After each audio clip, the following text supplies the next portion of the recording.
مرحبا مرحبا مرحبا.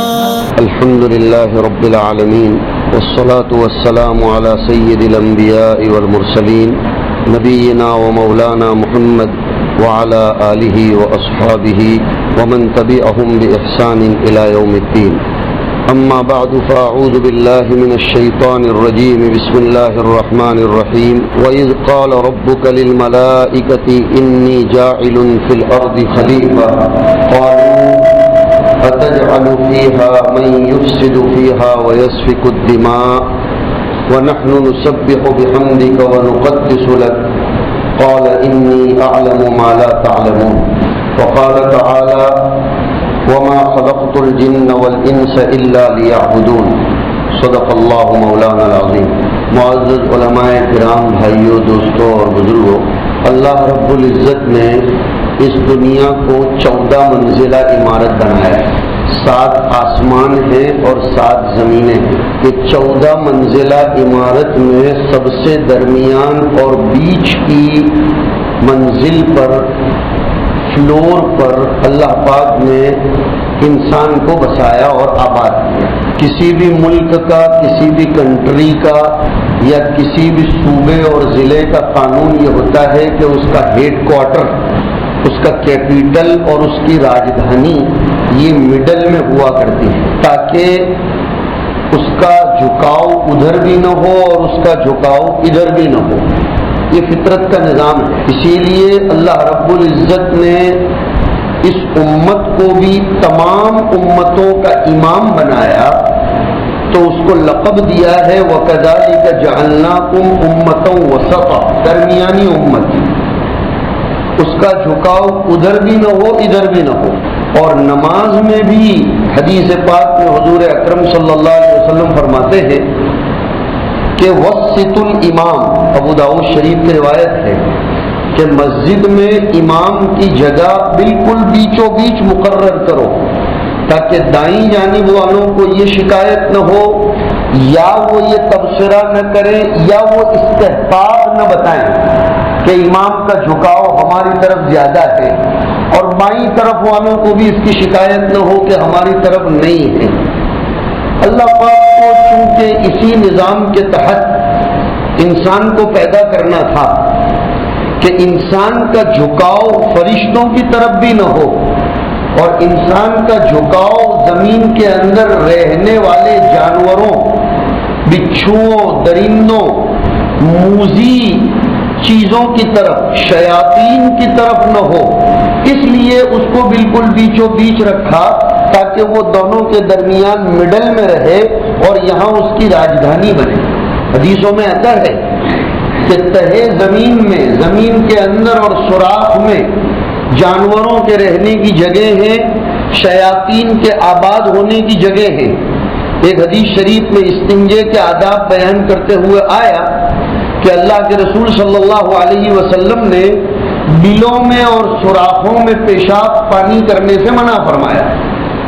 راوی حدیث سے اس زمانے کے بزرگوں نے پوچھا وما یکرہ من البول فی الجحر، کہ وجہ کیا ہے کہ حضور نے زمین کے اندر پیشاب کرنے سے منع فرمایا، بلوں میں، سوراخوں میں، جس کو اپنی گجراتی میں در بولا جاتا ہے. تو وہ راوی فرماتے ہیں کہ یقال انہا مساکن الجن، کہ حضور اکرم صلی اللہ علیہ وسلم کے زمانے سے یہ بات چلتی آئی ہے، لوگوں میں یہ بات مشہور ہے کہ جو مخلوق آنکھوں سے اوجھل ہے اس مخلوق کی رہائش گاہ یہ زمین کے اندر ہے. 2 قسم کی مخلوق آنکھوں سے اوجھل، ملائکہ بھی اوجھل، جنات بھی اوجھل، اور کچھ جانور بھی ایسے ہیں جو آنکھوں سے نظر نہیں آتے. تو ملائکہ کو اوپر کی دنیا میں بسا دیا اور کاٹنے والوں کو، ایذا رسانی کرنے والوں کو، تکلیف پہنچانے والوں کو، دنیا کے مفادات اور دنیا کے نفع کی راہ میں رکاوٹ بننے والی مخلوق کو نیچے پہنچا دیا. اس سے ایک نظام بھی سمجھ میں آتا ہے کہ جو مخلوق، جو انسان، زبردست بات علماء نے لکھی کہ جو انسان خلق خدا کے لیے نفع رساں ہوگا اللہ اس کے درجات کو اوپر کی طرف بڑھائے گا، اور جو خدا کی مخلوق کی راہ میں رکاوٹ بنے گا اور جس کی فطرت میں، جس کی طبیعت میں ضرر رسانی ہوگی، بھلے دنیا اس سے ڈرتی ہوگی، دنیا کے سامنے اس کا ایک رعب اور دبدبا ہوگا، لیکن اللہ نے فطری طور پر اور تکوینی طور پر اس کا مستقر نیچے بنایا ہے۔ وہ کتنی بھی کوشش کرے لیکن وہ اونچائی کی طرف نہیں آ سکتی۔ اس کا دبدبا، اس کا ہاؤ بھاؤ اور اس کے ضرر سے بچنے کے لیے دنیا میں چاہے اس کے بارے میں جتنی ایڈورٹائز کی جاتی ہو، لیکن اللہ نے اس کا مقام نیچے ہی بنایا ہے۔ میں اس کے ذریعے اشارہ کرنا چاہتا ہوں ملائکہ کی طرف کہ فرشتوں کی طبیعت میں ایذا رسانی نہیں ہے۔ فرشتے انسانوں کے ساتھ نفع کا کام کرتے ہیں، اگر وہ کسی کو ختم بھی کرتے ہیں، اگر وہ عذاب بھی برساتے ہیں تو یہ نقصان نہیں ہے عذاب برسانا۔ 7ویں پارے میں ایک آیت کریمہ عذاب کے سلسلے میں آئی، اللہ تعالیٰ فرماتے ہیں کہ ہم نے ہمارے فرشتوں کو اتار کر ایک بستی کو ختم کر دیا، تہس نہس کر دیا، لیکن اس تہس نہس کرنے پر قرآن کریم الفاظ استعمال کرتا ہے فَقُطِعَ دَابِرُ الْقَوْمِ الَّذِينَ ظَلَمُوا وَالْحَمْدُ لِلَّهِ رَبِّ الْعَالَمِينَ۔ آیت عذاب کی ہے، آیت عذاب کی ہے کہ فرشتوں کو اتار کر ہم نے ظالموں کا وجود ختم کر دیا، ہم نے ان کی جڑوں کو ختم کر دیا، لیکن اس کے اوپر قرآن کریم انا للہ نہیں بول رہا ہے، اس لیے کہ انا للہ پڑھنے کا نظام مصیبت آنے پر ہے۔ فطرت کا نظام سمجھو کہ ایک طرف فرمایا الذین اذا اصابتہم مصیبت قالوا انا للہ وانا الیہ راجعون، لیکن ظالموں کا ختم ہونا مصیبت نہیں ہے کہ اس پر انا للہ پڑھا جائے، ظالموں کا ختم ہونا نعمت ہے، اس پر شکر ادا کیا جائے گا، اس لیے کہ الحمدللہ کب بولا جاتا ہے؟ کسی نعمت کے آنے پر۔ تو ظالموں کے خاتمے پر قرآن نے کہنے کا طریقہ بتلایا والحمدللہ رب العالمین۔ بہرحال میں نے اپنی گفتگو یہاں سے شروع کی کہ اللہ تعالیٰ نے اس دنیا کو 14 منزلہ عمارت بنایا ہے، 7 فلورز اوپر، 7 فلورز نیچے، اور بالکل بیچوں بیچ انسان کو پیدا فرمایا۔ سوال یہ پیدا ہوتا ہے کہ انسان کو کیوں پیدا فرمایا؟ میں ایک بہت بڑی غلط فہمی دور کرنا چاہتا ہوں، اور مجھے اس میں کوئی ذرہ برابر بھی پسو پیشی نہیں ہو رہی ہے۔ قرآن کا جو نظام ہے وہ سو ہے، قرآن کا جو پیغام ہے اس کے سامنے کوئی کتنی ایڑی چوٹی کا زور لگائے اور اپنی طرف سے قرآن کریم کی تحریف معنوی کرنے کی کوشش کرے، لیکن اسے قرآن کے نظام کے سامنے جھکنا چاہیے۔ اگر وہ نہیں جھکتا تو وہ قرآن کا عاشق نہیں کہا جائے گا۔ 2 آیتیں میں نے پیش کی۔ ایک آیت کریمہ میں اللہ تعالیٰ یہ فرماتے ہیں وَمَا خَلَقْتُ الْجِنَّ وَالْإِنسَ إِلَّا لِيَعْبُدُونَ، کہ میں نے جناتوں اور انسانوں کو عبادت کے لیے پیدا فرمایا۔ اور پہلے پارے کے رکوع نمبر 4 کی آیت نمبر 1 میں اللہ تعالیٰ فرماتے ہیں کہ میں نے انسان کو دنیا میں میرا نظام چلانے کے لیے پیدا فرمایا۔ اب دونوں کو جوڑو، ہم نے ان دونوں آیتوں کے اندر زبردست قسم کی خیانت کی ہے۔ ہم پہنچانے والوں نے بھی اور سننے والوں نے بھی اور سمجھنے والوں نے بھی دونوں آیتوں کو ملانے سے پتہ چلتا ہے کہ عبادت کا مطلب ہی یہ ہے کہ روئے زمین پر اللہ کے نظام کو قائم کرنا، اس دھرتی پر اللہ کے نظام کو قائم کرنا۔ عبادت کا مفہوم تسبیح پڑھنا نہیں ہے، معاف کیجیے، عبادت کا مفہوم مسجد کا کونا پکڑنا نہیں ہے۔ ارے آپ قرآن کے پلیٹ فارم پر آئیے، یہی تو نیاز مندی کا اظہار کرتے ہوئے فرشتوں نے کہا تھا کہ اللہ اگر آپ اس عبادت کے لیے ہی پیدا کر رہے ہیں، کون سی عبادت کے لیے؟ جو میں نے آپ نے سمجھ کر رکھی ہے کہ تسبیح گھما دو عبادت ہو گئی، نماز پڑھ لو عبادت ہو گئی، حج کے چکر لگا لو عبادت ہو گئی، اور کچھ روزے رکھ لو عبادت ہو گئی، تو باری تعالیٰ ایسی عبادتیں کرنے میں ہم کہاں پیچھے ہیں؟ یہ کس نے کہا تھا؟ فرشتوں نے۔ وہ آیت کریمہ ہے وَنَحْنُ نُسَبِّحُ بِحَمْدِكَ وَنُقَدِّسُ لَكَ، کہ اللہ تسبیح کرنے میں اور تسبیح کے دانے گھمانے میں اور یہ الاپ کرنے میں اور جھونپنے میں ہم کیا کم ہیں؟ ہم ہمیشہ ہمیشہ آپ کی تسبیح میں لگے ہوئے ہیں۔ اگر اس میں کچھ کوتاہی ہے آپ ہمیں بتلا دیجئے، اور اگر یہی تسبیح پڑھنے کے لیے انسان کو پیدا کرنا ہے تو کوئی نئی مخلوق آپ کیوں پیدا کر رہے ہیں؟ اللہ تعالیٰ نے فرمایا تم سمجھتے ہی نہیں ہو، میں اس عبادت کے لیے انسان کو پیدا نہیں کر رہا ہوں جو عبادت تم کر رہے ہو. مجھے معلوم ہے کہ سجدے رکوع تمہاری طرف سے اتنے ہو رہے ہیں کہ بہت سے انسان تو ہفتے میں ایک دفعہ سجدہ کر کے میرے درگاہ کو بھول جاتے ہیں، وہ دوسری جمعہ کو آتے ہیں. بہت سے تو سال میں 2 مرتبہ ہی آتے ہیں، عید الفطر اور عید الاضحیٰ. بہت سے مسلمان یہ 3 ہی نماز پڑھتے ہیں، 8 60 اور کھاٹ. 8 یعنی جمعہ 8 دن، اور 60 کا مطلب 2 مہینے کی گیپ. عید الفطر اور عید الاضحیٰ وہ 8-10 دن کو حذف کر دو تو وہ 60. اور کچھ مسلمان ایسے ہوتے ہیں جو کھاٹ والی نماز پڑھتے ہیں کہ کہیں جنازہ نظر آیا تو رومال باندھ کے بیچارے کھڑے ہو جاتے ہیں، وہ کھاٹ والی نماز. تو اے اللہ، اس سے زیادہ تو ہم آپ کی تسبیح بیان کرتے ہیں، ہم اتنی تسبیح بیان کرتے ہیں کہ ہمیں تو دوسری مرتبہ چانس بھی نہیں ملتا، ہم تو چانس تلاش کرتے ہیں. اللہ نے فرمایا انی اعلم ما لا تعلمون، مجھے معلوم ہے کہ میں کیا پیدا کرنا چاہ رہا ہوں. اب فرشتوں نے کہا اے اللہ، زمین کے اندر آپ ایسے انسان کو پیدا کر رہے ہیں جو لڑے گا، جھگڑے گا، فساد مچائے گا، خونہ مرکی کرے گا، دنیا کا نظام بگاڑے گا، آپس میں ٹکراؤ پیدا کرے گا، یہ سب. اللہ نے فرمایا کہ تم ایسے کیسے کہہ رہے ہو؟ تو فرشتوں نے جواب دیا، حدیثوں میں آتا ہے یہ جواب کہ اللہ پاک آپ نے زمین پر پہلے سے جناتوں کو پیدا کیا ہے، اور جناتوں کو ہم نے دیکھا کہ وہ لڑتے ہی رہتے ہیں، مرتے ہی رہتے ہیں، جھگڑتے رہتے ہیں، کسی کو ستاتے رہتے ہیں، کسی کی راہ میں رکاوٹ بنتے ہیں، کسی کے گھر کا سکون برباد کر دیتے ہیں، چھین لیتے ہیں، کسی عورت پر عاشق ہو کر، کسی مرد پر عاشق ہو کر، کسی کے راستے میں رکاوٹیں ڈال کر، چوری کر کے، طوفان کر کے.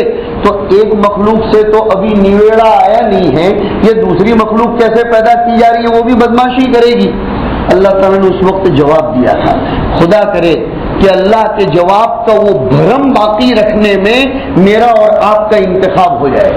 میں نے ایک لفظ استعمال کیا کہ اللہ پاک نے جو جواب فرشتوں کے سامنے دیا تھا وہ یہ جواب دیا تھا کہ جنات کی فطرت ہی میں نے بدماش پیدا کی، لہذا جناتوں کی طرف سے، شیاطین کی طرف سے خیر کی کوئی امید نہیں رکھی جا سکتی. اگر کوئی باپو، کوئی عامل کسی جنات کو نکالتے وقت پرومس لے لے اور وہ جنات کچھ بھی بیان دے دے، لیکن کتابوں میں آتا ہے کہ اس کے بیان کا کوئی اعتبار نہیں، اس لیے کہ وہ جھوٹی مخلوق ہے. تو اللہ پاک نے فرمایا انسان ایسی مخلوق نہیں ہے، انسانوں میں نے دونوں قسم کی آئٹمیں پیدا کی، اچھے انسان بھی پیدا کیے ہیں اور برے انسان بھی پیدا کیے. اور جب کسی کلاس میں، کسی درسگاہ میں، کسی کمپنی اور کسی فیکٹری میں یا کسی نظام کے اندر اگر سبھی اچھے ہی اچھے ہوں تو کسی کو مینیجر بنانے کی ضرورت پڑتی ہے؟ بیکار خاموخواہ کیوں پگار دینے کا؟ بھائی سب اپنا اپنا کام وقت پر کر رہے ہیں تو پھر بلا وجہ ایک آدمی کو روکنے کی کیا ضرورت؟ اور اگر سبھی برے ہیں تو کوئی فائدہ ہی نہیں ہے، اس لیے کہ پورا تالاب ہی گندا ہے، اب اس میں زمزم ڈالنے کا فائدہ ہی کیا؟ پورا تالاب گندا ہے. تو اب دیکھو اللہ کا نظام سمجھو کہ انسانوں کو مکمل طور پر اچھا بھی نہیں بنایا، اس لیے کہ تمام انسان اچھے ہوتے تو اس میں خلیفہ پیدا کرنے کی ضرورت کیا تھی؟ حضرت آدم علیہ السلام کی شکل میں اس میں مانیٹر بنانے کی، اس میں اپنا نظام چلانے کی ضرورت کیا تھی؟ اور سبھی برے ہیں تو اللہ کو ایک نظام چلانے کی، اپنی کتابیں اتارنے کی، اپنے رسولوں کا سلسلہ جاری کرنے کی کیا ضرورت؟ نہیں. کچھ انسان اچھے بھی ہیں، کچھ انسان برے بھی ہیں، اچھوں کو ان کی اچھائی کا بدلہ ملے، بروں کو ان کے کرتوت کی سزا ملے، اور دنیا میں میرا ایک ایڈمنسٹریشن قائم ہو، ایک ایڈمنسٹریشن قائم ہو. یہ ایڈمنسٹریشن یہ میں آخرت میں بناتا ہوں، آسمانوں میں بناتا ہوں، وہ ایڈمنسٹریشن میں اوپر بیٹھے بیٹھے بنا تو دیتا ہوں، لیکن لاگو کرنے کے لیے میں ایک مخلوق پیدا کر رہا ہوں. 2 چیزیں ہیں، ایک ہے قانون بنانا اور ایک ہے اس قانون کو عملی شکل دینا، اس کو نافذ کرنا. جیسے بڑا جو باس ہوتا ہے وہ چیمبر میں بیٹھ کر قانون کو پاس کرتا ہے، لیکن یہ قانون اس نے اپنے چیمبر میں بنا دیا، قانون بنا دیا۔ راشٹرپتی قانون بناتا ہے لیکن لاگو کرتا ہے وڈا پردھان، اور وڈا پردھان بھی کھرڑا پاس کرتا ہے، مگر پھر اس کو آگے اسے بڑھا کر ہوم منسٹری ڈپارٹمنٹ کو یہ پہنچانا پڑتا ہے۔ پھانسی کی سزا ہو، معافی کی سزا ہو، یا ٹریفک کے اصول ہو، کوئی بھی ضابطہ ہو، لیکن ہوم منسٹری ڈپارٹمنٹ کو لاگو کرنا پڑتا ہے۔ اب آپ یہ کہیں کہ وڈا پردھان ہے، راشٹرپتی ہے، تو ہوم منسٹر کی کیا ضرورت؟ آپ سب حضرات جانتے ہیں ہوم منسٹری کی ضرورت یہ قانون کو نافذ کرنے کے لیے ہے۔ صادر کیا قانون، ایشیو کیا قانون یہ راشٹرپتی نے اور وزیر اعظم نے، لیکن لاگو کرے گی ہوم منسٹری، اور اسی ڈپارٹمنٹ کے تحت پولیس کا ڈپارٹمنٹ اور یہ اور وہ سب کچھ آتا ہے، اور وہ پورا کا پورا ایک نظام چلتا ہے۔ یہی مثال سمجھیے کہ دنیا بھر کے خالق اور مالک نے نظام عرش پر بیٹھ کر بنایا، لیکن وہ نظام کو لاگو کرنے کے لیے انسان کا انتخاب کیا گیا۔ یہ انسان کس لیے دنیا میں آیا؟ یہ انسان صرف تسبیح گھمانے کے لیے نہیں آیا، یہ انسان دنیا کا نظام چلانے کے لیے آیا۔ وہ اس دھرتی پر دھرتی کے سپوتوں کو اور اللہ رب العزت کے بندوں کو اللہ کے نظام کے تحت چلانے کے لیے آیا ہے۔ فارسی کے ایک شاعر نے بڑی سادہ زبان میں اس کو سمجھایا ہے، خدمت خلق کے لیے پیدا کیا ہے انسان کو، ورنہ تسبیح کے لیے کیا کم تھے کروبیاں۔ اس شعر کا مطلب سمجھو کہ خدمت خلق کے لیے پیدا کیا ہے انسان کو۔ اب یہ لفظ خدمت خلق کو ہم لوگوں نے محدود کر لیا، معاف کیجیے، ہم سمجھتے ہیں کسی غریب کو کھانا پہنچا دینا اسی کا نام خدمت، کسی بیمار کی بیمار پرسی کر لینا، اس کو پھل فروٹ پہنچا دینا اسی کا نام خدمت، اور کسی کے ہاتھ پیر دبا دینا، انجیکشن لگوا دینا یا اس کی دوا دارو کروا دینا اسی کا نام خدمت، کسی بیوہ کو ہر مہینے کچھ پہنچا دینا اسی کا نام خدمت نہیں۔ خدمت کا لفظ ہوتا ہے مخلوق کو جتنی ضرورتیں ہیں، اب مخلوق کی ضرورتوں میں یہ بھی ہے مخلوق کی جہالت کو دور کرنا، مخلوق میں چلنے والے غلط نظام کو دور کرنا، مخلوق کو انصاف دلوانا، اور مخلوق میں خدائی نظام کو جاری کرنا، اور مخلوق کو جنت کے راستے کی طرف لانا، مخلوق کو بے چینی سے نکالنا، مخلوق کو صحیح راہ کی طرف لے جانا، اور مخلوق میں پھیلی ہوئی تشدد کو، انارکی کو، پراگندگی کو اور غلط قسم کے نظام کو دور کرنا، یہ بھی مخلوق کی خدمت ہے۔ یہ ساری چیزیں خدمت خلقت میں داخل ہیں، اور اس لیے انسان کو پیدا کیا ہے۔ پھر میں وہ دو آیتیں دہراتا ہوں بیچ میں تاکہ گیپ ہونے کی وجہ سے ذہن ادھر ادھر نہ ہو جائے۔ ہم نے صرف ایک آیت سمجھی کہ میں نے جنات اور انسانوں کو عبادت کے لیے پیدا کیا، ہم میں سے ہر آدمی عبادت کا مفہوم لے کر بیٹھ گیا کہ عبادت کا مطلب نمازیں پڑھ لینا، روزے رکھ لینا، حج کر لینا۔ یہ پہلے پارے والی آیت کی طرف کوئی جاتا ہی نہیں کہ انسان کو جب پیدا کیا گیا تو اللہ نے فرشتوں کے سامنے یہی کہا تھا، میں اپنا خلیفہ پیدا کر رہا ہوں، میں تسبیح گھمانے والا پیدا نہیں کر رہا ہوں، تسبیح گھمانے کے لیے تو تم ہو۔ فرشتوں نے تبھی تو کہا کہ ہم آپ کی تسبیح بیان کر رہے ہیں، اور اسی لیے اب اللہ رب العزت نے فرشتوں کو خاموش کرنے کے لیے انسان کا امتحان لیا کہ فرشتوں کو برا نہ لگ جائے۔ وہ ہمیشہ کے حاضر باش خدام اور غلام تھے، تو اللہ پاک نے انسان کو بلا کر پوچھا یہ کیا ہے؟ کہ یہ دیوار ہے۔ یہ کیا ہے؟ تو کہا پنکھا ہے۔ اور یہ کیا ہے؟ تو کہا یہ ڈنڈا ہے، اور یہ کرسی ہے، وغیرہ وغیرہ۔ اب اللہ تعالیٰ نے انسان کو پوچھا اس کا کیا کام ہے بتاؤ، میں نے اس کو کیوں پیدا کیا؟ قیامت تک آنے والی دنیا میں جتنی چیزیں پروڈکٹ ہونے والی تھی، کریٹ ہونے والی تھی، تمام چیزوں کی صورت مثالیہ اللہ تعالیٰ نے اسکرین پر حضرت آدم علیہ السلام کے سامنے رکھ دی، اور دونوں کو جمع کیا کلاس روم میں، فرشتوں کو بھی بٹھایا، انسان کو بھی پیدا کیا، اور پھر اس سے پوچھا بتاؤ اس کا کیا کام ہے؟ کہ یہ وال ہے، دیوار، تاکہ باہر کی ہوا ڈائریکٹ نہ لگے، گرم ٹھنڈی ہوا انسان کی حفاظت ہو جائے، وغیرہ وغیرہ، دیوار کے جتنے بھی فائدے۔ فرشتوں نے پوچھا تم بتلاؤ، فرشتوں نے کہا سبحانک لا علم لنا الا ما علمتنا، ہم تو کچھ بھی نہیں جانتے، ہم اتنا ہی جانتے ہیں جتنا آپ نے ہمیں بتلایا ہے۔ کیا میں نے تمہیں کیا بتلایا؟ کہ آپ نے ہمیں بتلایا ہے یا غفور، یا رحیم، یا رزاق، یا تواب، یا اللہ، یا رحمان، یا رحیم، یہ تسبیح پڑھتی رہنے کی۔ کہا یہی تو بات ہے تم بتلاؤ یہ دیوار کا کیا کام ہے؟ کام نہیں بتلا سکتے. سبحانک لا علم لنا الا ما علمتنا انک انت العلیم الحکیم. اللہ تعالیٰ نے حضرت آدم سے پھر کہا انبئہم باسمائہم، بتلاؤ یہ کیا کیا چیزیں ہیں. مفسرین نے لکھا ہے آدم علیہ السلام نے پھر پھر بیان کرنا شروع کر دی. خالی نام نہیں بتلایا آدم نے کہ اس کا نام پنکھا ہے، اس کا مقصد بھی بتایا. اس کا نام یہ ہے، اس کا مقصد بھی بتلایا. اب اللہ تعالیٰ نے فرشتوں سے فرمایا الم اقل لکم، میں نے تمہیں پہلے ہی کہا تھا کہ انی اعلم غیب السماوات والارض، میں جانتا ہوں کہ میں یہ خلیفہ کیوں پیدا کر رہا ہوں. مجھے دنیا میں ایک مخلوق پیدا کرنی ہے نظام چلانے کے لیے. اب نظام چلانے کے لیے تسبیح نہیں کام آتی، نظام چلانے کے لیے نمازیں کام نہیں آتی. نظام چلانے کے لیے مخلوق کی ہر چیز کی مصلحت کا جاننا ضروری ہے، مخلوق کی منفعت اور اس کی مضرت کا جاننا ضروری ہے کہ کون سی چیز میں مخلوق کا کیا نفع وابستہ ہے اور اس مخلوق کو کون سی چیز نقصان پہنچا سکتی ہے. یہ جب انسان جانے گا تو پھر انسان وہ مضرت رساں چیزوں کو دور کرے گا اور منفعت رساں چیزوں کو مخلوق تک پہنچانے کی کوشش کرے گا. یہ امتحان میں حضرت آدم علیہ السلام پاس ہو گئے. مجھے یہ پوری ڈیٹیل سمجھا کر مجھے اپنے آپ کو بھی اور آپ سب کو بھی یہ بتلانا ہے کہ ان دونوں آیت کریمہ کی ترازو میں آپ اپنے آپ کو تول لیں اور دنیا کے پیغام کو بھی تولیں. کیا ہم نے دنیا کے اندر اللہ تعالیٰ کی خلافت کا منصب ادا کیا ہے؟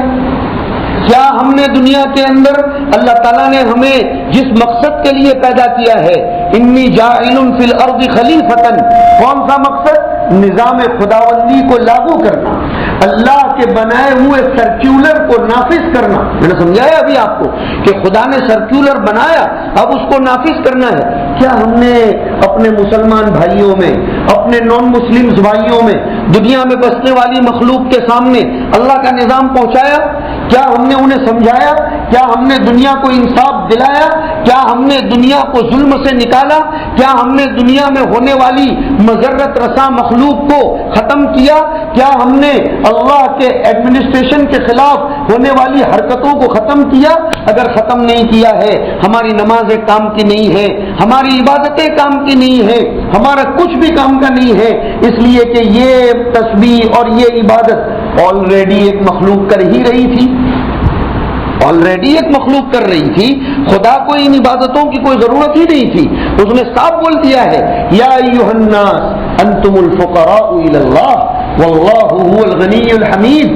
اس نے مسلم شریف کی روایت میں اپنے نبی کے پاس یہ پیغام کہلوا دیا کہ اے نبی آپ کہہ دیجئے اگر ساتوں آسمان ساتوں زمینیں میرے لیے سجدہ کرنے پر جمع ہو جائیں اور میری تسبیح کے گن گانے پر آ جائیں ما زاد فی ملکی شیئا، میری بزرگی میں کوئی زیادتی ہونے مجھے ضرورت ہی نہیں ہے نا. اس لیے کہ تمہاری تسبیح پڑھنے سے میرا کیا فائدہ؟ تم اگر بولتے ہو الحمدللہ تمام تعریفیں اللہ کے لیے ہیں تو وہ تو آلریڈی ہیں، تم بولو کہ نہیں بولو، میرے لیے تو تعریف ہے ہی نہیں ہے تو کسی کو پیش کرو جس کے لیے تم تعریف کر سکتے ہو. تم بولتے ہو سبحان اللہ، اللہ کی ذات تمام عیوب سے پاک ہے تو میں آلریڈی پاک ہوں، میرے اندر کوئی عیب ہے تو بتاؤ. جب میرے اندر تم کوئی عیب بتا ہی نہیں سکتے تو تمہارے سبحان اللہ کہنے سے میرا کیا فرق پڑنے والا ہے؟ فائدہ ہوگا تو تمہارا ہوگا، فائدہ ہوگا تمہارا ہوگا کہ تم نے سبحان اللہ پڑھ کر جب یہ دعویٰ کیا کہ میرا اللہ ہر عیب سے پاک ہے. دھیان سے میرا آگے کا جملہ سنو. جب تم یہ کہتے ہو کہ سبحان اللہ، یہ سبحان اللہ میں اس لیے نہیں کہلوا رہا ہوں کہ تمہارے کہنے سے دنیا میں یہ اعلان ہوگا کہ میرا عیب ختم ہو گیا. دنیا کے باپ کی مجال نہیں ہے کہ وہ میری ذات کے اندر کوئی عیب بیان کر سکے. میں اس لیے کہلوا رہا ہوں کہ جب تم یہ بولو گے کہ میرا خدا ہر عیب سے پاک ہے تو تمہارے اندر یہ آواز پہنچے گی کہ میرے خدا کا نظام بھی ہر عیب سے پاک ہے، اور جب میرے خدا کا نظام ہر عیب سے پاک ہے تو وہ نظام میں دنیا میں لاگو کیوں نہ کروں؟ وہ نظام کیوں میں دنیا میں؟ اب جب وہ نظام میں لاگو کروں گا تو دنیا کا پورا نظام بے عیب ہو جائے گا، دنیا میں سے بے چینی ختم ہوگی، دنیا کو انصاف ملے گا، دنیا کو سکون کی نیند ملے گی. یہی نظام حضور نے بھی پہنچایا. مجھے معاف کیجیے، حضور نے 13 سال کی زندگی میں پہلے نماز کی محنت نہیں کی، حضور نے 13 سال کی زندگی میں دنیا کو روزہ نہیں دیا، حضور نے 13 سال کی زندگی میں حج نہیں دیا، بلکہ مدینہ منورہ آنے کے بعد بھی 8 سال تک حضور نے حج نہیں فرمایا، دنیا میں اللہ کا نظام قائم، 13 سال تک اللہ کا خوف پیدا کیا۔ پھر 8 سال آنے کے بعد، مدینہ منورہ آنے کے بعد، اس نظام کے راستے میں جتنی رکاوٹیں آ رہی تھی، تمام رکاوٹوں کو دھیرے دھیرے دھیرے ایک ایک قبیلے کو ختم کرتے چلے گئے۔ جتنے جانور انسانی جانور بنے ہوئے تھے، انسانی جانور انسان تھے لیکن حقیقت میں وہ جانور تھے، لوگوں کو ڈسنے والے، خدائی نظام کے خلاف اپنی غلامی لوگوں کے اندر پیدا کر رہے تھے۔ میں ربعی ابن عامر کے جملے کی طرف جانے پر مجبور ہو گیا ہوں۔ اللہ کے رسول صلی اللہ علیہ وسلم کے ایک ایمبیسڈر، ایک ایلچی جب رستم کے بارگاہ میں پہنچے، رستم کے دربار میں پہنچے، تو رستم نے پوچھا تھا کہ تمہارا نبی اس دنیا میں کیوں آیا ہے اور تمہارے نبی نے یہ پوری ٹیم تمہاری شکل میں کیوں تیار کی؟ معاف کیجیے گا، تاریخ کی حقیقتیں ہیں، ہم اپنی رائے کو تھوپنے کی کوشش نہ کریں، ہم اپنے نظریات کو اور اوپینینز کو، اپنی تھنکنگ کو سائڈ پر ڈال دیں۔ ربعی ابن عامر ایک صحابی ہے، اگر کوئی فتویٰ ہم اس طرح کے کہنے والے پر لگاتے ہیں تو صحابی رسول پر بھی فتویٰ لگا کر دیکھو، انہوں نے جو جملے کہے تھے کہ ہمارا دنیا میں آنے کا مقصد، صحابی نے یہ نہیں کہا تھا نمازیں پڑھنا ہے، صحابی نے یہ نہیں کہا تھا حج کرنا ہے، فرمایا بعثنا لنخرج من شاء من عبادت العباد الى عبادت رب العباد ومن ضيق الدنيا الى سعتها، اور آخری جملہ کیسا ہے، ومن جور الادیان الى عدل الاسلام، کہ ہمیں اللہ پاک نے دنیا میں اس لیے بھیجے گئے، اس لفظ پر ہی مر مٹنے کو جی چاہتا ہے کہ ہمیں اللہ نے مبعوث کیا ہے۔ مبعوث کسے کہتے ہیں معلوم ہے؟ مثال کے طور پر ایک کمپنی ہے، اس کمپنی کے پاس کوئی ڈائریکٹر مانگتا ہے کہ تمہاری کمپنی میں بڑے ایکسپرٹ لوگ ہیں، بڑے ماہر لوگ ہیں، ہماری کمپنی ہم نے نئی شروع کی ہے، ہمارے یہاں ایڈمنسٹریشن ٹھیک نہیں چل رہا ہے، ہمیں ایک آدمی آپ کی طرف سے دیجیے۔ اب جب وہ آدمی مانگ کر لایا جاتا ہے تو وہ کتنا قیمتی ہوتا ہے، ایک تو اپوائنٹڈ ہوتا ہے اور ایک مانگا ہوا آدمی ہوتا ہے۔ مانگے ہوئے آدمی کے نخرے بھی برداشت کرنے پڑتے ہیں، مانگے ہوئے آدمی کی قیمت بھی زیادہ ہوتی ہے۔ تو ربعی ابن عامر نے فرمایا ہم اپنی مرضی سے نہیں آئے ہیں، ہمیں اس دنیا میں بھیجا گیا ہے۔ کیوں بھیجا گیا؟ 3 کام کے لیے بھیجا گیا ہے، لنخرج من شاء من عبادت العباد الى عبادت رب العباد، تاکہ ہم دنیا بھر کی مخلوق کو بندوں کی غلامی سے نکال کر اللہ کی غلامی میں لانے والے بنے۔ اب آئیے، کیا ہم نے یہ کام کیا ہے؟ ہم اپنی غلامی میں لوگوں کو لا رہے ہیں، اچھے خاصے پڑھے لکھے لوگ، سمجھدار سمجھے جانے والے لوگ اور دوسرے قسم کے لوگ بھی یہی چاہتے ہیں دنیا میری غلام بنے، چاہے رب کی غلام بنے یا نہ بنے۔ جب یہی نظام چلے گا تو پھر اللہ تعالیٰ اس دنیا کے اوپر آفتیں نہیں اتارے گا تو کیوں اتارے گا؟ پھر کیا اتارے گا؟ یہ بارش کا نہ آنا، یہ خاندانوں کے نظام کا تباہ ہو جانا، یہ بے چینیوں کا پیدا ہونا، یہ روزی کی برکت کا ختم ہو جانا، یہ چیزوں کی مہنگائی اور یہ دنیا بھر کی آفتیں صرف اس لیے ہیں کہ خدا نے یہ فیکٹری جس لیے بنائی ہے، یہ عالم جس لیے چلایا ہے، وہ اس کی منشا کے مطابق نہیں چل رہا ہے۔ اس نے تو اس لیے دنیا میں لوگوں کو بھیجا تھا کہ بندوں کی غلامی سے نکال کر اللہ کی بندگی اور غلامی کی طرف لانا۔ اور کیا فرمایا؟ وَمِن ضِيقِ الدُّنْيَا إِلَى سَعَتِهَا، مسلمان نیرو مائنڈڈ نہیں ہوتا، مسلمان براڈ مائنڈڈ ہوتا ہے۔ ضیق الدنیا، دنیا سکڑی ہوئی ہے، لوگ بولتے ہیں گلوبلائزیشن، لوگ بولتے ہیں لو کر لو دنیا مٹھی میں۔ ارے ہمارے آقا بہت پہلے کہہ کر گئے کہ دنیا بڑی وسیع ہے، یہ وسعت کی طرف جاؤ، اس کو ذرا سمجھو۔ اور پھر آگے فرمایا دنیا میں اب تک کے جتنے ادیان آئے، جتنے فرقے آئے، سب کے سب ظلم کرتے تھے، محمد کا نظام تو دنیا میں انصاف قائم کرنے کے لیے آئے، سچوں کو ان کا حق دلانا اور بروں کو ان کے انجام تک پہنچانا، یہ محمد کا مشن ہے۔ اس مشن پر جو چلے گا وہ انی جاعل فی الارض خلیفۃ میں داخل ہو۔ اب اس مشن کی مشق کے لیے، اس مشن میں انرجی پیدا کرنے کے لیے، اس مشن میں اسپرٹ پاور بڑھانے کے لیے، اس مشن میں آدھیاتمک اور اس مشن کے اندر روحانی پاور سپلائی کرنے کے لیے عبادات کا نظام دیا گیا ہے۔ میں آیا آخر میں، نمازوں کا انکار نہیں ہے، لیکن یہ مشن تم چلاتے رہو، اس مشن میں انرجی بھی تو ہونا ضروری ہے نا، اس مشن کے اندر روحانی اسپرٹ بھی تو ہونا ضروری ہے. وہ روحانی اسپرٹ یہاں سے ملے گی. وہ وہاں لائٹ جل رہی ہے لیکن لائٹ کبھی چلی جائے تو انورٹر کو چارج کر لو. وہ انورٹر چارج ہوتا ہے اتنا لمیٹڈ چارج ہوتا ہے اور پھر باہر نکل کر وہ اپنی افادیت دیتا ہے. روزے اسی نظام میں مضبوطی کے لیے اللہ رب العزت نے عنایت فرمائے کہ آدمی کی روحانیت مضبوط بنے. اس لیے کہ انسان دو چیزوں سے ہے. انسان دو چیزوں سے, ایک اس کا جسم شریر اور ایک اس کی آتما ہے. اب یہ دونوں مل کر دنیا کے اندر کام کرتے ہیں. شریر کے ذریعے دنیا میں اپنی طاقت استعمال ہوگی, ذہن کے ذریعے اپنی صلاحیت استعمال ہوگی, لیکن روحانیت کا ہونا بھی تو ضروری ہے. اب اگر کوئی آدمی میرے بیان کا ایک پہلو لے لے, ہم دنیا میں اللہ کا نظام قائم کریں گے, نماز گئی, روزے سے ہمیں کیا, نہیں ہو سکتا ایسا. نہیں, اندر کی آتما مضبوط ہوگی. وہ آتما ایک بادشاہ ہوتی ہے, اس لیے کہ جیون کی نربھرتا آتما پر تو ہے, جیون کی نربھرتا برین پر نہیں. اور یہاں پڑھا لکھا طبقہ بھی بیٹھا ہے, بس 2-5 منٹ میں اپنی گفتگو ختم کروں. اب تک ڈاکٹروں کے ٹیبل پر بھی یہ گفتگو ہے اور مفتیان کرام بھی پریشان ہے کہ what is the definition of death. مرنا کس کو کہا جاتا ہے؟ ہارٹ کے بند ہو جانے کا نام موت ہے یا دماغ کی حرکت بند ہو جانے کا نام موت ہے؟ پریشان ہے دنیا اس معاملے میں. ڈاکٹر لوگ کیا بول رہے ہیں, دوسرے لوگ کیا بول رہے ہیں. کوئی بولتا ہے دماغ اپنا کام کرنا بند کر دے, یہ موت ہو گئی.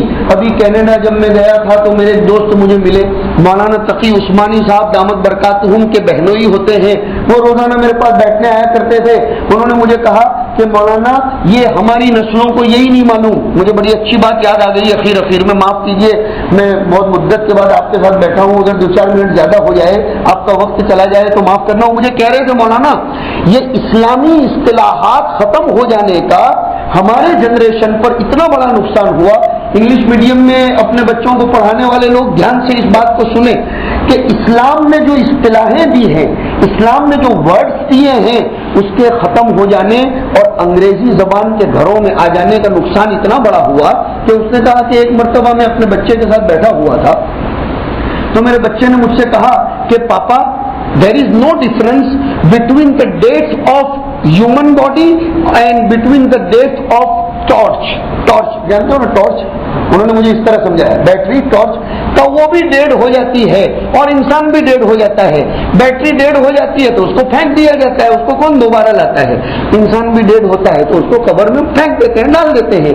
کوئی جلا دیتا ہے, کوئی توڑ کے اس کو ربش باکس میں ڈال دیتا ہے اور کوئی اس کو کچرا پٹی میں ڈال دیتا ہے, کوئی کھڈے میں ڈال دیتا ہے. انسان کا بھی یہی ہے. تو یہ میری سمجھ میں نہیں آتا کہ یہ آپ لوگ یہاں گھر میں بیٹھے بیٹھے تعلیم کرتے ہو کہ مرنے کے بعد کی بھی ایک زندگی ہے اور پھر اللہ کے سامنے جواب دینا ہے, مرنے کے بعد دوبارہ کھڑا ہونا ہے. یہ کیا مصیبت ہے جب موت کا نام آپ نے یہی رکھا کہ ڈیڈ باڈی. دیکھا کتنا بڑا نقصان ہو رہا ہے. اس حقیقت کو ہم نے بھلا دیا. تو وہ بچہ اعتراض کر رہا ہے, وہ مجھے اصل میں کہہ رہا تھا کہ حضرت آپ یہاں تشریف لائے ہیں تو لوگوں کو اس بات کی طرف متوجہ کرو کہ وہ سمجھیں کہ ٹارچ کا ڈیڈ ہو جانا, آپ بولتے رہے یہ الیکٹرک ڈیڈ ہو گئی, فلاں اللہ نہ کرے ایسا نہ کرے کہ یہ اے سی ڈیڈ ہو گیا تو اس کو ڈیڈ ہو گیا نہیں ختم, اس کو آپ کچھ بھی نہیں کر سکتے, اس کو پھینک دینے کے لائق ہوا, دوبارہ وہ ریسائیکل بھی نہیں ہو سکتا ہے. لیکن نہیں, تو پھر میں نے بتلایا کہ اب اسے بھی ریسائیکل کر سکتے ہیں, اس لیے کہ لوگ اب تو پلاسٹک کو بھی ریسائیکل کرنے لگے ہیں اور پولیتھین کو بھی ریسائیکل کرنے لگے, اور ریسائیکل کرنے کی وجہ سے ہی اس پر پابندیاں بھی آ رہی ہیں. جب 5 پیسے کی پلاسٹک کی پنی اور وہ تھیلی جب ریسائیکل ہو سکتی ہے تو اللہ رب العزت انسان کو ریسائیکل کیوں نہیں کر سکتا ہے؟ بہرحال مجھے اصل یہ بتلانا ہے کہ انسان یہ سمجھے کہ میں اس دنیا میں جو آیا, میرے جیون کی نربھرتا یہ روحانیت کے اوپر ہے, میری آتما پر ہے. آدمی مر جاتا ہے, اس کی باڈی تو ایسی ہوتی ہے, فرعون کی باڈی آج تک ویسی ہی ہے, لیکن ہم کہتے کیا ہے, مر گیا. کیوں مر گیا؟ آتما چلی گئی. اردو میں بولتے ہیں روح پرواز کر گئی, اور عربی میں بولتے ہیں انتقلت روحہ الی ذمۃ اللہ تبارک و تعالی. اور اپن بھی بولتے ہیں, اسی لیے تو معاف کیجیے یہ دوسرے لوگ بھی بولتے ہیں پربھو ایمنی آتما نے شانتی ارپت کرے, اس کا مطلب لگے ہاتھ وہ بھی مانتے ہیں کہ اس آتما کا کوئی مقام ہے. کتنی اچھی مخلوق اس دنیا میں بستی ہے ہندوؤں کی شکل میں، انہیں ذرا سا سمجھا کر اگر اسلام کی طرف لے آیا جائے تو پھر یہ ہندوستان کی شکل بدل جائے گی. میں نے آپ کو قریب کیا ہے. اچھی مخلوق کا یہ مطلب نہیں ہے کہ میں ان کی تعریف کر رہا ہوں، میں ان کے دلوں کی ہمواریت بتا رہا ہوں کہ وہ آخرت کو مانتے ہیں، وہ اس کو مانتے ہیں کہ مرنے کے بعد یہ آتما، وہ بولتے ہیں ایک نرک ہے اور ایک سورگ ہے، وہ بولتے ہیں کہ ان کی آتما کو شانتی ارپت کی جائے، شردھانجلی دی جائے. یہ الفاظ ہمیں بتا رہے ہیں کہ اس ہندوستان میں بسنے والی مخلوق کو اگر قرآن کے نظام پر لے آیا جائے اور انہیں تھوڑا سا رسولوں کے نظام کے مطابق کر لیا جائے تو پھر انشاءاللہ تعالی انسان اس دنیا میں خلافت کا دعوے دار بنے گا. اور جس مقصد کے لیے اس کو پیدا کیا گیا ہے، اگر آپ کسی کو کسی مقصد کے لیے بھیجیں بمبئی اور وہ آپ کا کام کرتا رہتا ہو تو آپ اس کی ہر ضرورت پوری کریں گے کہ نہیں؟ ارے بسلیری بوٹل بھی پینے کے لیے کہیں گے، بلکہ کہیں گے تو نے میرا کام بڑا اچھا کیا، ادھر ادھر کے گیسٹ ہاؤس میں مت رہنا، بہترین قسم کے ہوٹل میں رہنا اس لیے کہ تو میرا کام کر رہا ہے. تو اگر یہ انسان خدا کے نظام کو لاگو کرنے والا بن جائے گا تو پھر خدا اس کی ہر ضرورت پوری کیوں نہیں کرے گا؟ کون سی فائنانس اور اکونومی کا پورا سیکشن الگ بنایا تھا حضور نے؟ نہیں، خدا کا نظام لاگو کیا. صحابہ کرام کی یہی کیفیت تھی. یہ آخری جملہ سن لیجئے، وہ راتوں کو اپنی بیٹری کھڑے ہو کر چارج کرتے تھے اور دنیا میں میدان میں اتر پڑتے تھے. اس زمانے میں کچھ لوگ صرف بیٹری چارج کرتے رہتے ہیں اور کچھ لوگ صرف بغیر بیٹری کے دنیا میں اتر پڑتے ہیں. یہ دو قسم کے لوگ ہیں، اس لیے کام کچھ نہیں ہو رہا ہے. کچھ لوگ بیٹری چارج کر، اب یہ بیٹری چارج ہونے کے بعد استعمال نہیں ہوگی تو کیا ہوگا؟ ایک صاحب نئی بیٹری لائے تھے کہیں سے انورٹر کے ساتھ، تو انہیں کسی ایکسپرٹ نے کہا کہ اسے چالو کرو. وہ مغفل قسم کے آدمی تھے، لگا ہی نہیں رہے تھے انورٹر، تو انہیں لوگ کہہ رہے تھے بھائی انہیں چالو کرو اس لیے کہ بیٹری فلی چارج ہے. ایک گاڑی اگر 3 مہینے تک بند پڑی رہے، سیل نہ مارو تو کیا ہوگا؟ بولو مجھ کو، نقصان ہوگا نا. تو اب اگر ہم نمازیں پڑھ کے قرآن پڑھ کے برابر مضبوط بنتے ہیں، انرجی آئی، لیکن یہ انرجی باہر سپلائی نہیں کرتے تو کیا ہوگا؟ کتنی پیاری مثال ہے. اس کو باہر سپلائی کرنی پڑے گی، اس کے وائر دینے پڑیں گے، اور سپلائی کرنے کا مطلب یہی ہے کہ یہ میسج دنیا کے سامنے ہمیں عام کرنا پڑے گا، خدا کا نظام قائم کرنا پڑے گا. اللہ رب العزت ان باتوں پر عمل کرنے کی، عمل کی باری بعد میں آئے گی، سوچنے کی، سمجھنے کی، اس لیے کہ ہماری سمجھ بھی اللہ ہی بہتر فرمائے. سوچ کر سمجھ کر اس کو عملی جامہ پہنانے کی توفیق نصیب فرمائے. وآخر دعوانا الحمدللہ رب العالمین.